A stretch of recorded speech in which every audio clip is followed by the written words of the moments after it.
नमस्ते प्यारे मित्रों।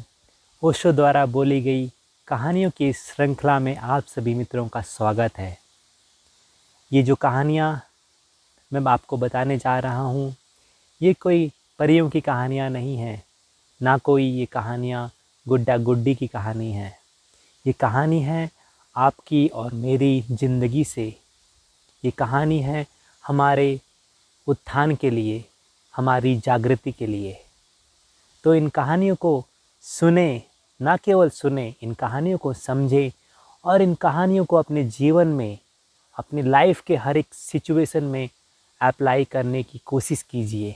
तो चलिए, आज मैं आपको 2 कहानियाँ सुनाऊंगा और लास्ट में उन कहानियों का क्या मतलब है, कैसे हम उन कहानियों को समझ सकें, डीपर अंडरस्टैंडिंग कैसे मिल सके उन कहानियों से, इस बारे में बताऊंगा मैं। तो पहली कहानी का शीर्षक है बातचीत।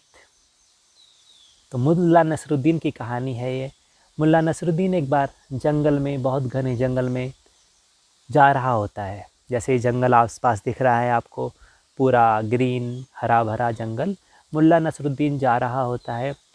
जब वो रास्ते में गुजरता है तो उसको एक खोपड़ी दिखती है, एक केवल खोपड़ी, वाइट कलर की एकदम चमकती हुई खोपड़ी। तो मुल्ला तो हमेशा ही कुछ उटपटांग करता रहता है।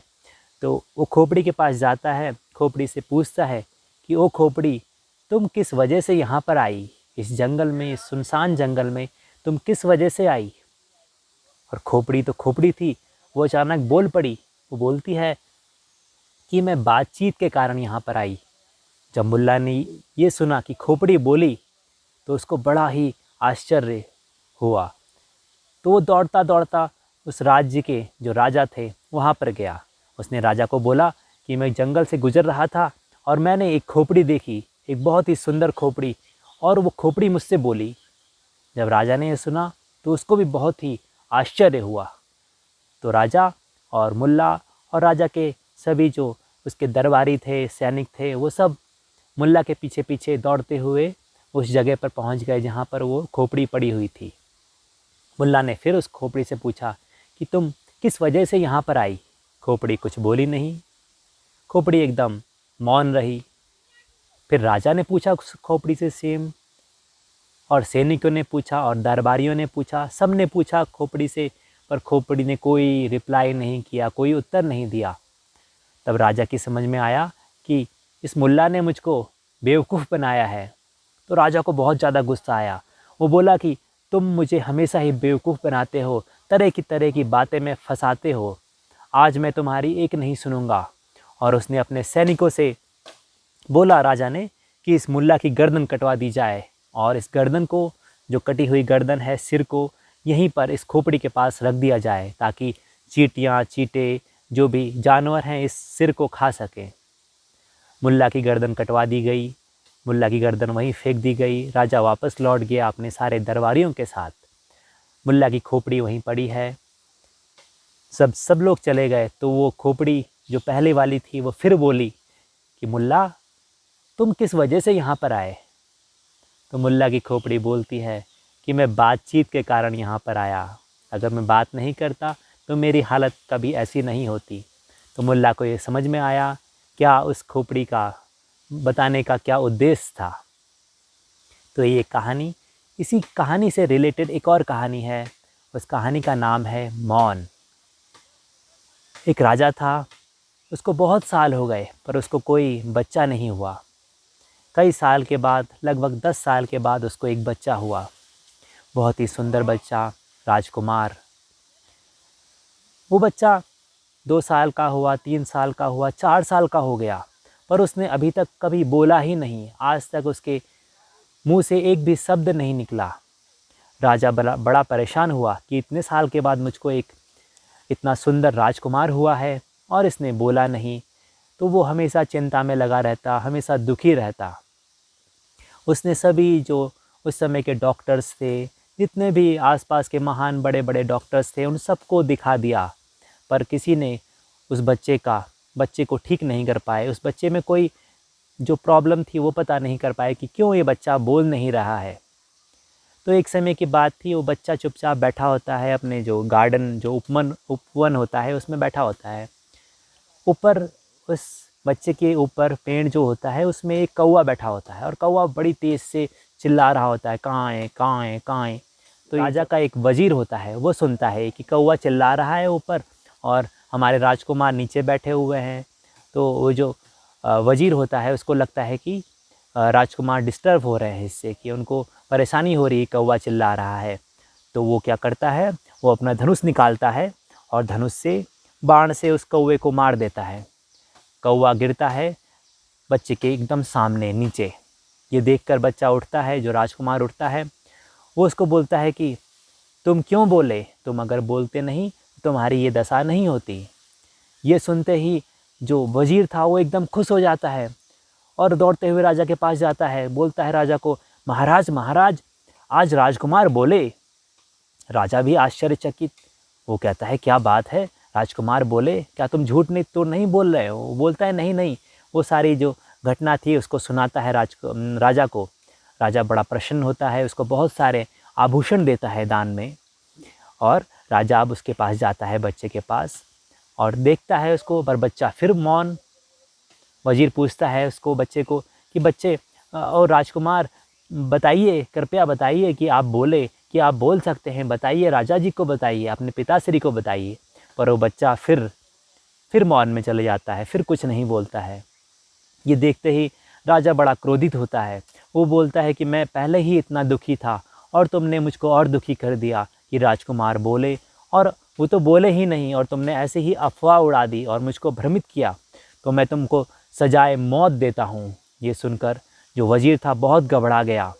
राजा चले गया, उसने आदेश दे दिया और वज़ीर की नेक्स्ट दिन, जो अगले दिन था, उसमें उसको फांसी की सज़ा सुनाई गई। वज़ीर रोते हुए राजकुमार के पास आया। राजकुमार से उसने बोला, राजकुमार आप तो बोले थे, ये मैंने भी देखा था, तो आप राजा के सामने क्यों नहीं बोले, क्या कारण था। तो वो जो राजकुमार थे वो फिर बोले, ओ वज़ीर, तुम अगर बोले नहीं होते तो तुम्हारी ये हालत नहीं होती। बोलना ही बहुत बड़ा पाप है, बोलना ही बहुत बड़ा पाप है। तुम अगर बोलते नहीं तो तुम्हारी हालत ऐसी नहीं होती, ना ही कौवे की इस वैसी हालत होती। तो बोलना ही सबसे बड़ा जुर्म है। तो ये दो कहानियाँ, एक कहानी थी बातचीत पर, एक कहानी थी मौन पर। तो इन कहानियों के माध्यम से समझेंगे हम जो दिन भर करते हैं, क्या करते हैं, हम बातचीत करते रहते हैं, बातचीत करते रहते हैं, बिना फजूल की बातें, कहीं से भी उनका ना तो सिर होता है ना तो पैर होता है। हम बस दूसरे लोगों से बात करते रहते हैं, समाज की बात, क्या कल क्या होगा, परसों क्या होगा, अखबार में क्या है, पेपर में क्या है, न्यूज़ में क्या चल रहा है, क्या देश में चल रहा है, क्या विदेश में चल रहा है। सब बातें चलती रहती हैं, बातें चलती रहती हैं, जिनका कुछ मतलब ही नहीं होता। जो बातें हमको कहीं ले जा ही नहीं रही हैं, उन बातों को हम करते रहते हैं। तो ये बहुत ही हानिकारक है हमारे लिए। हम 24 घंटे इसी बातों में लगे रहते हैं। दिन में तो लगे ही रहते हैं, रात में जब सोते हैं तो वही बातें हमारी फिर सपनों के माध्यम से वापस आती हैं।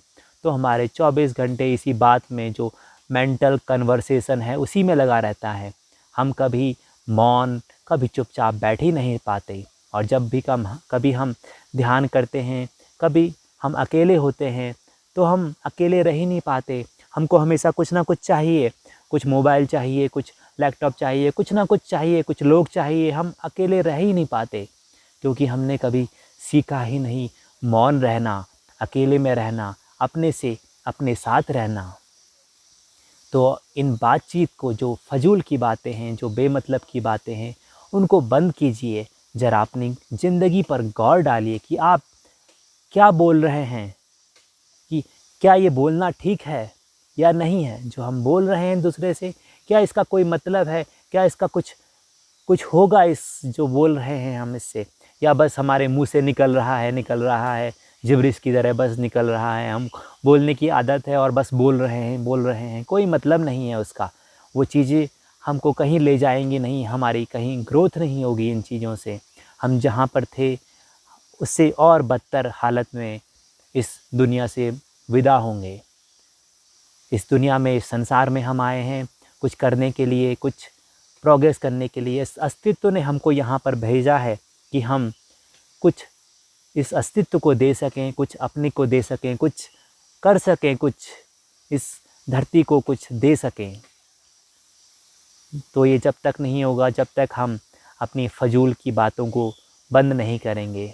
तो मेरा यही आपसे आग्रह है कि इन कहानियों को समझें और बस अपने साथ रहें कुछ समय, फ़जूल की बातों को कम कर दें।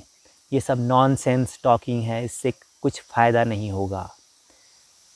तो ये 2 कहानी, एक बातचीत, एक मौन। तो ज़िंदगी में जितना मौन आएगा उतने हमें खुशी मिलेगी, आंतरिक खुशी, एक अंदर से जो खुशी है, अंदर से एक प्रेम उठेगा, एक प्रेम का झरना फूटेगा, एक अंदर से एक शांति आएगी जिसकी तलाश हम सब कर रहे हैं, जिसकी तलाश आप लोग कर रहे हैं, जिसकी तलाश मैं कर रहा हूँ, सब वही तलाश कर रहे हैं। तो यही मेरी आशा है कि समझिए, अपने जीवन को बदलने का प्रयास कीजिए और जब आप बदलेंगे तो ये पूरा संसार बदल जाएगा। तो मिलते हैं अगली कहानी के साथ। आप सभी मित्रों का धन्यवाद मुझको सुनने के लिए। आशा करता हूँ आपको ये कहानियाँ पसंद आ रही हैं और इन कहानियों को शेयर कीजिए अपने फैमिली के साथ, अपने पड़ोसियों के साथ, अपने मित्रों के साथ, और इस जगत को, इस पूरी पृथ्वी को बदलने का प्रयास कीजिए। खुद से पहले खुद को बदलिए, फिर इस संसार को अपने आप बदलाव आएगा इस संसार में। तो धन्यवाद, आप सभी का मंगल हो।